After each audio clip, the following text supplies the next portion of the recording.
inauguration of the Line 1 Cavite Extension Project Phase 1. Eto na nga mga kababayan ang matagal nating hinihintay na sa akala natin ay hindi na darating pa.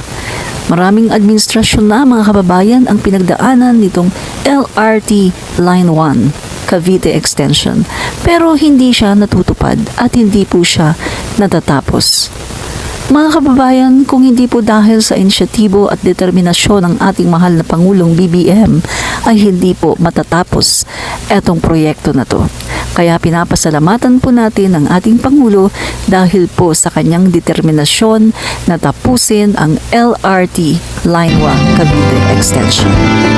Ladies and gentlemen, the President of the Republic of the Philippines, His Excellency Ferdinand R. Marcos Jr. Ayan na nga mga kaibigan, bumaba na sa sasakyan ng ating Pangulo at yan, siya po ay kinakamayan ng mga opisyales ng gobyerno. Nandyan din po ang mga kaibigan natin sa press, mga vloggers, at syempre yung mga kababayan natin na manunood nitong inauguration ng LRT1 Cavite Extension.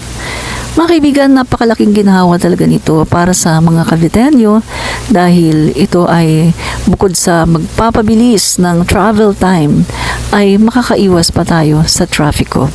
Kaya mga guys, napakalaki talaga ng ating pasasalamat sa ating mahal na Pangulo dahil sa kanyang kapanahunan, ito ay natapos dahil po sa kanyang determinasyon. Tungayan po natin. May now be seated. Good morning. We are gathered here today for the inauguration of the LRT Line 1 Cavite Extension Project Phase 1. To formally begin our program, may we call on the Chairman of Metro Pacific Investment Corporation, Mr. Manny Pangilinan, to deliver his welcome remarks. Your Excellency, President Ferdinand Marcos Jr., I would like first to thank the President for taking the time to join the fellowship at this event today. There is a quote that gets posted occasionally in social media, commitments to our people, ensure to complete, but as long as there are tears and suffering, our work will be far from over. Thank you, Mr. President, and the First Lady, who I thought would be here, for your presence. Thank you all for celebrating this milestone event with us. I wish you all a Merry Christmas and mabuhay ang bagong Pilipinas. Thank you. Thank you, Mr. Pangilinan. To give us a bird's eye view of the project with an audiovisual presentation, may we call on Transportation Secretary Jaime J. Bautista. Your Excellency, President Ferdinand R. Marcos Jr., fellow workers in government, distinguished guests, ladies and gentlemen, good morning. Today's opening of the South Extension of LRT Line 1 marks a significant milestone to this first elevated railway inaugurated during the administration of our President's father, President Ferdinand E. Marcos Sr. And now, the LRT1 Cavite Extension is hailed as the first rail project to be opened under President Ferdinand R. Marcos Jr. This line extension, which will run for 11.7 kilometers, has been much awaited by residents of Parañaque, Las Piñas, Bacoor, and other communities in Cavite. The opening of the 5 of 8 stations will dramatically improve public transport into Metro Manila coming from the south, which has long been plagued by daily traffic gridlock. When the 3 additional stations are eventually opened, LRT1 will stretch for 31.7 kilometers with depots in Baclaran and Zapote. Travel from Baclaran to here will just be 25 minutes. That alone is a huge improvement for the daily commute of residents from here. LRT1 operator, the Light Rail Manila Corporation, will use 4-car, 4th-generation light rail vehicles, or LRVs, which we unveiled and presented to the President back in July last year. LRMC has enough LRVs to deploy 30 train sets that can accommodate an additional 300,000 passengers on top of LRT's once average daily ridership of more than 320,000 commuters a day. Why are we launching this rail extension here at Dr. A. Santos Station is to highlight the intermodal transport facility available. So train passengers can conveniently transfer to buses, jeepneys, taxis, TNVS, or private vehicles. We are grateful to the Japan International Cooperation Agency, or JICA, for the financial support to this project. Also to the Light Rail Transit Authority for the right-of-way acquisitions, and to LRMC, the project's concessionaire, who bore the cost of constructing this extension line. We anticipate the early completion of the last 3 stations, Las Piñas, Zapote, and Niyog in Bacoa sites. They steer economic activity through a ripple effect in various sectors. It is then with pride that we present the completion of this train project to the Filipino people as we march tungo sa bagong Pilipinas. Magandang umaga po at maraming salamat. So eto na nga po mga kababayan.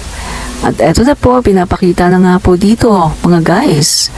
Uy, ito yung sa panahon pa ni President Marcos Sr. Ayan, inauguration po ito ng LRT sa panahon ni President Marcos Sr. noong 1980s, no? So, ayan, makikita natin mga kaibigan na sinimulan ito ni Pangulong Marcos Sr. at ngayon naman ay itinuloy ng kanyang anak na si Pbbm.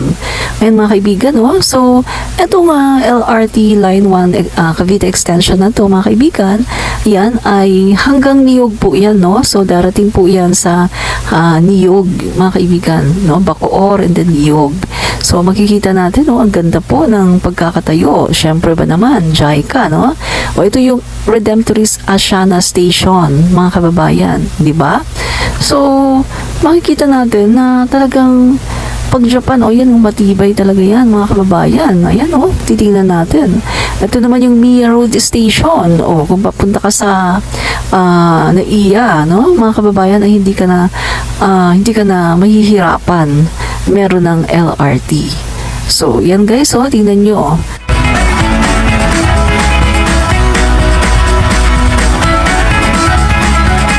Ito naman yung Ninoy Aquino Avenue Station.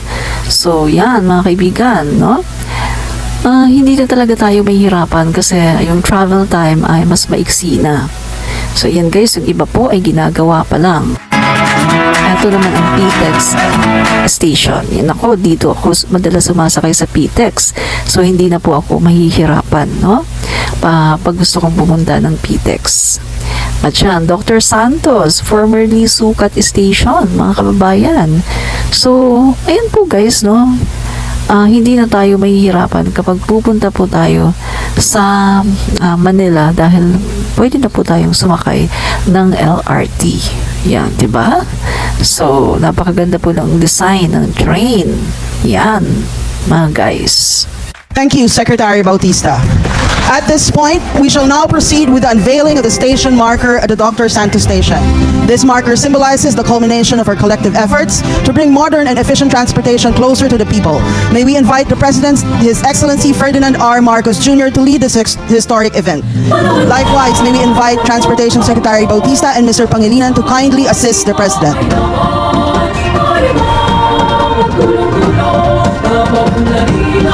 Ready, Mr. President? At the count of 3. 1, 2, 3. The marker reads as follows. Light Rail Transit Line 1 Cavite Extension Project Phase 1, inaugurated by His Excellency Ferdinand R. Marcos Jr., President of the Republic of the Philippines, 15 November 2024. The LRT-1 Cavite Extension is a public-private partnership project of the Department of Transportation, Light Rail Transit Authority, and the LRT-1 private concessionaire Light Rail Manila Corporation. A modernization project undertaken to provide a faster and more reliable mass transportation system for the Filipino people and the traveling public. Thank you, Mr. President, and congratulations to the Department of Transportation and its partners. This moment serves as a testament to our shared vision of a more connected and efficient transportation network for all.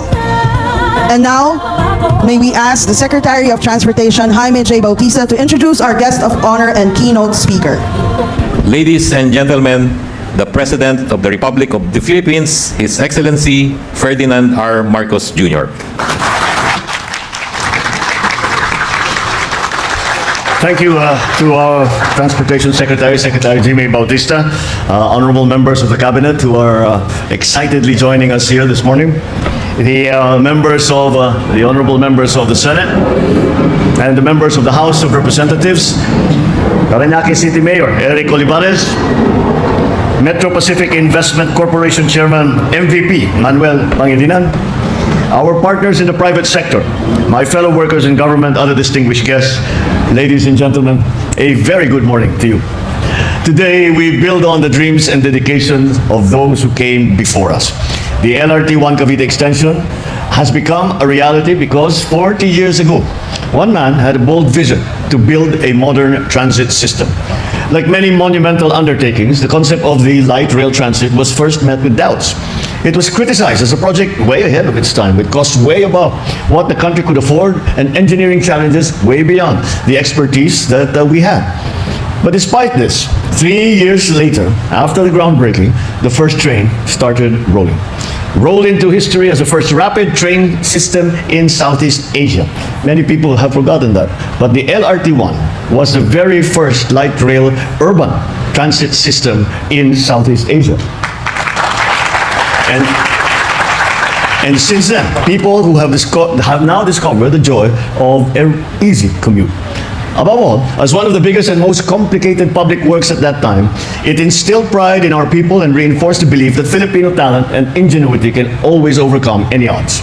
It broke bureaucratic reluctance to tackle the grand and the enduring, instead of being contented with the temporary and the piecemeal. On this day, no one is happier than his son in seeing that his father's foresight is being validated by another work that expands mass transit that he had built for the people that he loved. The L1C project has been a long time in the making, spanning 5 administrations, starting with President Estrada to President Arroyo, President Aquino, President Duterte, and now to mine. We owe this progress to the hard work and dedication of my predecessors. We must recognize their roles in helping making this dream a reality. And as we unveil the phase 1 of the L1C project, we are reminded of the simple yet powerful truth. The way forward is guided by learning from the past and honoring the values and traditions that shape our path towards a better future. The phase 1 extends the LRT-1 Line 1, bringing us the first 5 new stations in Parañaque City. These stations, Redemptorist Asiana, Mia Road, Parañaque Integrated Terminal Exchange, Ninoy Aquino Avenue, and Dr. Santos, will serve as vital access points for many, many Filipinos. The Dr. Santos Station, formerly known as Sukat, is an intermodal transport facility offering multiple bays for public and private vehicles. This facility exhibits our firm determination to provide efficient, accessible transportation options for all. With the phase 1 completion, the LRT-1 will have the capacity to serve an additional 80,000 passengers every day, significantly enhancing our current ridership. Commuters will now see a great reduction in travel time, allowing them to spend more time with their loved ones. By serving commuters across Metro Manila, Cavite, and neighboring areas, the whole project creates a smoother, more reliable mode of transport. Our journey towards a more seamless and modernized public transportation system does not end here. We are committed to building station after station, reaching as far and as fast as our people's needs dictate. Patuloy pa natin pinapalawak at pinapaganda ito, tulad na lamang nitong pinagsisinayangan natin ngayon. At the same time, I recognize that countless rail projects, those conceived, broken ground upon, thoroughly studied, and even initially financed during my administration, may not see completion in my term. This is the nature of railway development and any large-scale development. This is not a short-term endeavor. It requires patience, persistence, and passion and commitment that extends beyond immediate timelines. Rail projects not only commence when soil is first taken from the earth. In fact, most of the heavy lifting is done during the preparations. Our role is to ensure that we have a roster of projects running along the pipeline so that the next generations will assume that these heritage projects and take on the responsibility to finish them. Carrying the lessons of the past, we aim to intensify our work on rail initiatives. The issues on road right-of-way must be resolved fast, and disputes must not hinder work. To attract foreign investment in the transport sector, we should leverage the Public Service Act that removes the 40% cap on foreign investment in railways. Finally, the public-private partnership or PPP hybrid model on L1CE serves as a perfect template for future investment. With these in mind, we are pursuing more transportation projects. Dito sa LRT-1 Cavite Extension, hangad ko na matapos ang natitirang 3 istasyon hanggang Bacoor, Cavite sa lalong madaling panahon. ukol sa Unified Grand Central Station sa Quezon City na magsisilbing terminal kung saan magtatagpo ang 4 na linya. Hangad ko na agaran itong magkukumpleto. Nang sa gayon, handa itong magbigay ginhawa sa mga pasaherong tumatangkilik sa tren araw-araw. Para naman sa MRT-7 na tatahak mula sa Quezon City hanggang Bulacan, inaasahan ko na magamit na ito upang maranasan ng tinatayang 300,000 pasahero ang pangakong 35 minutong biyahe sa magkabilang dulo. Sabik na rin akong makatanggap ng paanyaya sa pagbubukas ng unang yugto ng North-South Commuter Railway. Hangad ko rin na maging komportable ang mga pasahero sa MRT-3, sa EDSA at sa LRT-1. Hindi na sana kailangan maglakad ng mga pasahero mula sa MRT-3 North EDSA Station na malapit sa Trinoma para lang lumipat sa FPJ Station papuntang Balintawak o sa Caloocan. At this point, I would like to express our gratitude to the people behind the success of L1CE Phase 1 completion. Of course, the DOTR that has played a central role in all of this. The Light Rail Transit Authority, the project concessionaire, the Light Rail Manila Corporation, including our financial stakeholders and contractors, for providing the Filipino people with safe, reliable, and efficient transportation services. If ease of travel is key to prosperity, then it is in the railways that we find the drivers for growth. When we connect our hubs and our heartlands through a reliable, efficient transportation system, a people's system accessible to all, we foster a truly inclusive and connected nation. Together, let us build a more advanced, progressive, and prosperous bagong Pilipinas. One where every Filipino can look towards a future of seamless connectivity, improved mobility, and the freedom to spend time on what truly matters. I took note of MVP's quotation of the Colombian president, and this has been actually what I have told all in the transport system, and why I have put so much emphasis on rail transport. And that is my experience in taking I've been riding trains for most of my life, simply because as a student and as a young man, it was simply the most convenient. But I think that anyone who has had any experience commuting in big cities like New York or London or Paris, you can see that the ridership is a mixed bunch. And it's not only ordinary workers who are going to work, but you also see people who clearly are people with yung may kaya. Yung mga may kayang magkaroon ng limusin, magkaroon ng naka-Rolls Royce sila nakaparada sa bahay. Ngunit, ang ginagawa nila, sumasakay sila sa tren. Dahil, yan ang pinakamabilis, yan ang pinakamaganda, at yan ang pinakaginhawa na paraan upang makarating sa kanilang pagtatrabahuhan. And that is the point at which, when we can see as we refer to them, the rich folk, riding the trains as a matter of choice before riding their fancy automobiles going to work, simply because it is the quickest way there, it is the easiest way there, then I can say we have succeeded at least partway in what we have been aspiring to do. This is the Philippines we strive for, a nation that moves forward as one. Maraming salamat po. Mabuhay po ang bagong Pilipinas. Thank you, Mr. President. At this point, may we request the President to kindly grant us a photo opportunity. First, may we call on stage the government officials, those with the brown sticker. Our concessionaire, those with the orange sticker, please stand by.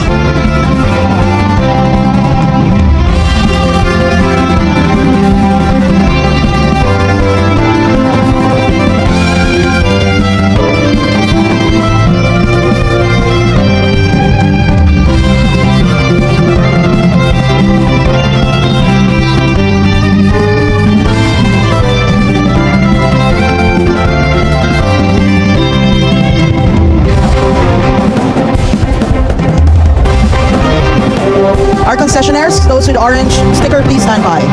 Thank you. Please exit to your right.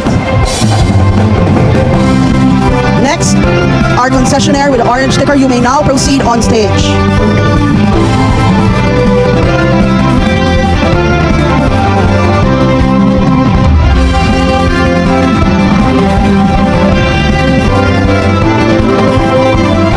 DOTR and LRTA officials, those with the purple sticker, please stand by. Once again, DOTR and LRTA officials, please stand by.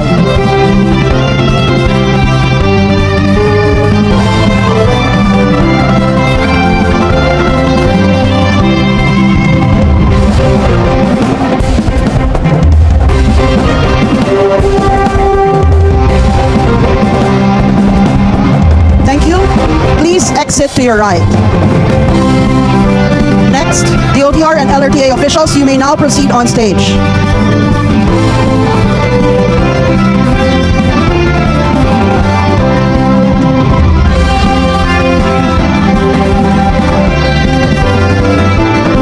The OTR and LRTA officials, you may now proceed on stage.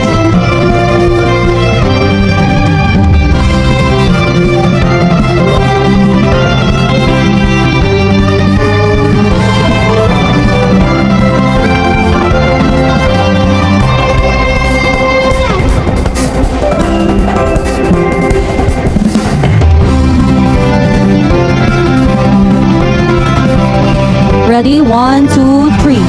Thank you. Please accede to your right. Thank you so much, Mr. President, for granting us a photo opportunity. At this time, we shall now proceed with the inaugural train ride on the newly completed LRT Line 1 Cavite Extension Project Phase 1, which shall be led by our dear President. Kindly follow the ushers and take your respective seats on the train. A gentle reminder, this is a round-trip ride and we will all be returning to Dr. Santos Station. For your safety and convenience, no one will disembark at any of the intermediate stations. Let us enjoy this historic journey. And that concludes our program. Thank you, Mr. President, for gracing the inauguration of the LRT Line 1 Cavite Extension Project Phase 1. Once again, ladies and gentlemen, the President of the Republic of the Philippines, His Excellency Ferdinand R. Marcos Jr.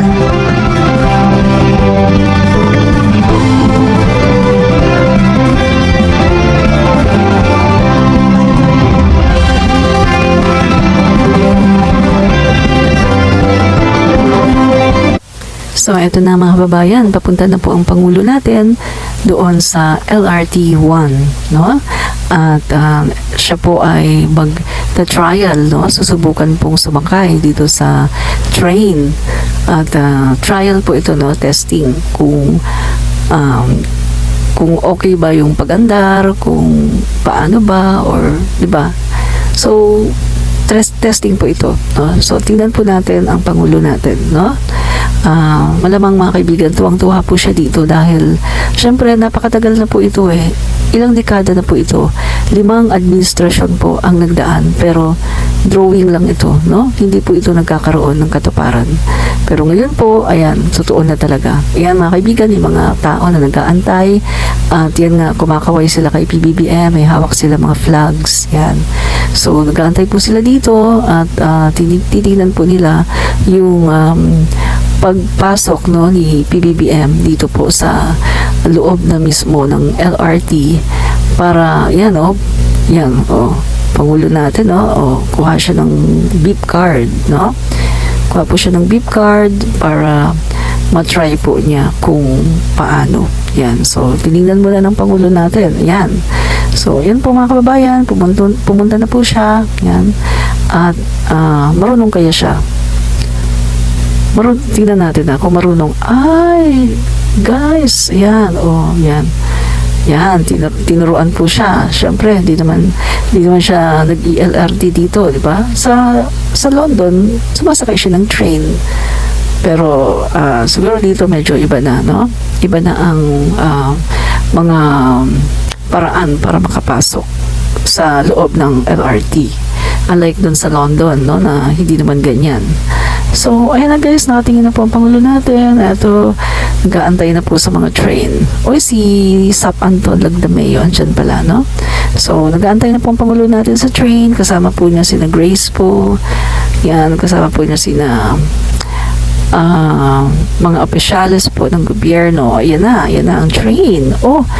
Meron pang si President Marcos Sr. Yan po, bakit na po ang Pangulo natin, no? Yan. At naglakad pa, talagang excited siya mga kababayan. Naglakad talaga, no? Yan na, okay. So, sasakay na po ang Pangulo natin sa train.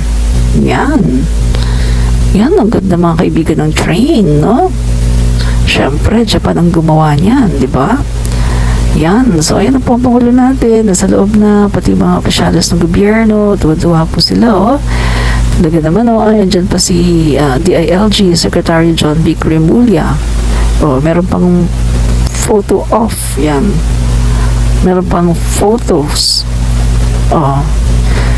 Yan, nakapagpa-picture pa sila. Yan. Then, ang Pangulo natin, saan siya pupunta? Saan siya pupunta? Pumunta siya sa piloto. Ba? Pupunta talaga. Feeling piloto. Sa bagay mga kaibigan, ang Pangulo po natin ay marunong po magpalipad ng helicopter at jet. No? Marunong po siya kasi nag-training po siya noon nung kabataan po niya. No? Pinag-training po siya ng ating yumaong Pangulo Apo Lakay. So yan mga guys, no? Tuwan-tuwa si Pbbm. Siyempre nakakatuwa naman talaga na dati drawing lang. Pero ngayon ay reality na. Yan. So ayan po. Pbbm, paandarin mo na yan. Yan.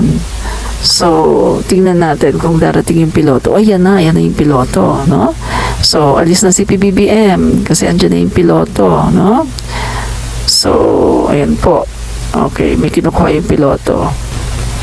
Yan. So, ayan na. Okay, nandun na si Pbbm sa side ng piloto. At paaandarin na po ang LRT. Yan, mga kababayan. Excited si Pbbm, Excited po si Secretary Jaime Bautista na makita ng train ay tumatakbo na, mga kaibigan, no? So, ayan po mga kaibigan, nag-instruction po ang piloto. Uy, ayan na, tumatakbo na po ang train. Ayan na.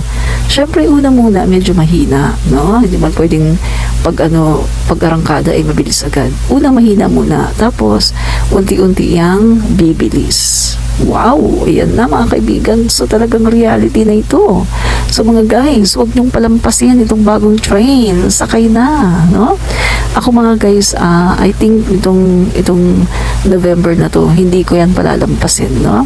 Lalabas po ako, pupunta po ako ng Maynila at sasakay po ako dito sa train para maranasan ko kung paano sumakay dito sa bagong LRT, no? So, ayun na nga mga guys. So, di ba? Ang saya-saya. So, ngayon po mga kaibigan, ito pong train na ito ay makakatulong po sa atin para yung ating problema sa traffic ay talagang masolusyonan, no? So, ayun na po, President Ferdinand R. Marcos Jr. leads the inauguration of the LRT or Light Rail Transit Line 1, LRT1 Cavite Extension Project Phase 1 at Dr. Santos, formerly Sukat Station in Parañaque City on November 15, 2024. This is the first railway projects to be completed under the Marcos administration through a public-private partnership. Phase 1 will connect Baclaran Station and Pasay City to Dr. Santos Station in Parañaque City through 5 new stations: Redemptionist, Asiana Station, Mia Road Station, Parañaque Integrated Terminal Exchange or PTEX Station, Ninoy Aquino Station, and Dr. Santos Station. These stations will add 6 kilometers to the transit line, extending the total alignment of LRT1 to 26 kilometers from the current 20 kilometers. This will allow passengers to traverse the alignment from Pasay City to Parañaque City in less than an hour, reducing travel time by 30 minutes and is projected to serve an additional 80,000 passengers daily. Currently, the average ridership of LRT1 is around 320,000 individuals per day. With more passengers taking the LRT1, the traffic situation in the southern part of Metro Manila is also expected to improve. After the program, President Marcos Jr. holds an inaugural train ride to the 5 new stations with the Department of Transportation DOTR Secretary Jaime Bautista, Special Assistant to the President, Secretary Anton Ernesto Lagdameo. Manuel V. Pangilinan, Chairman and President of Metro Manila of Metro Pacific Investments Corporation, and several officials from the government and private sectors. So yan mga kaibigan, tuwang-tuwa po ang ating Pangulo at nakikita na po niya na, uy, ang sarap palang sumakay dito sa LRT. Siyempre mga guys, ang Pangulo natin, hindi lang naman yan dito nakakasakay. Diba? Sanay na sanay yan sumakay ng train sa London. Diba? So, ayan naman guys. Enjoy po tayong lahat at tayo po ay sumakay ng LRT1. No? Try na po natin bukas na bukas. Grab po natin ang opportunity mga kaibigan at pasalamat po muli sa ating Pangulo, BBM. Kung hindi po dahil sa kanyang agresibo na talagang determinasyon para ituloy ang proyektong ito, hindi po mangyayari ito. Kaya pasalamat po sa ating Pangulo, BBM, sa kanyang pagtupad sa kanyang mga pangako. AdminRich po, komentarista.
mag-start ng operation. Bukas na ngayon. Pero mag-start ng operation bukas ng alas 5 ng umaga. Kaya hinihikayat ko lahat ng ating mga commuter, subukan ninyo.